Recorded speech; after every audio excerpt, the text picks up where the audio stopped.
Hello everyone, and welcome to a new episode in a series where we look at the vehicles officially announced for the upcoming game Snowrunner.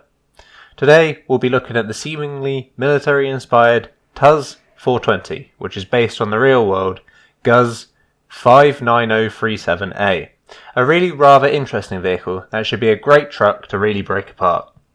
If you have any real interest in military vehicles, especially Cold War stuff, then you should recognise the GAZ-59037A as being based upon the chassis of the BTR-80.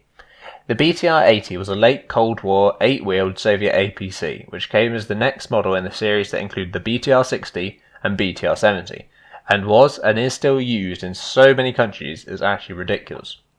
Rather fittingly for a vehicle that's seen such widespread use, it's also seen a huge range of modifications done to it.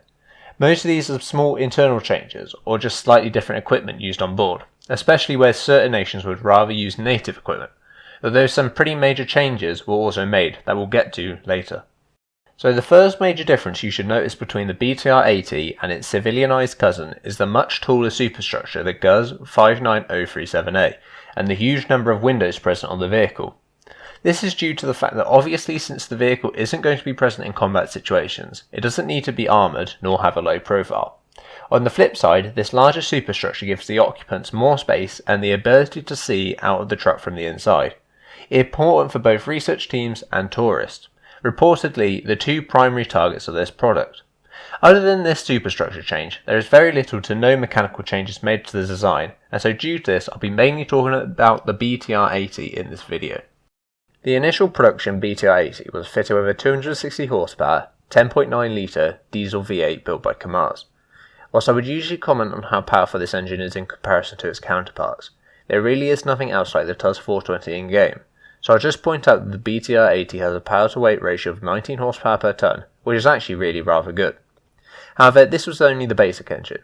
Later models and variants included 240 horsepower unknown capacity and configuration, as well as a 300 horsepower 11.8 litre diesel V8, which substantially increased the power to weight ratio of this APC and its off-roading capability.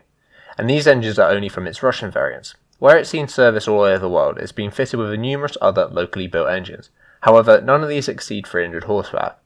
It's difficult to say what sort of range this vehicle will enjoy in game. 300 litres is a lot, but with 8 wheels and always on all-wheel drive, it might get through it quickly.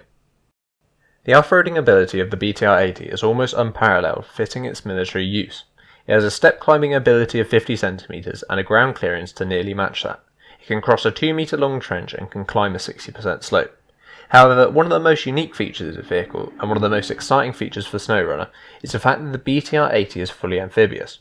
Once in the water, 2 water jets engage to power this thing along at a not so tremendous pace of about 4 miles an hour. I don't know if this feature will be in game, but I'd love to see it, as it would make this truck a very unique niche to fill.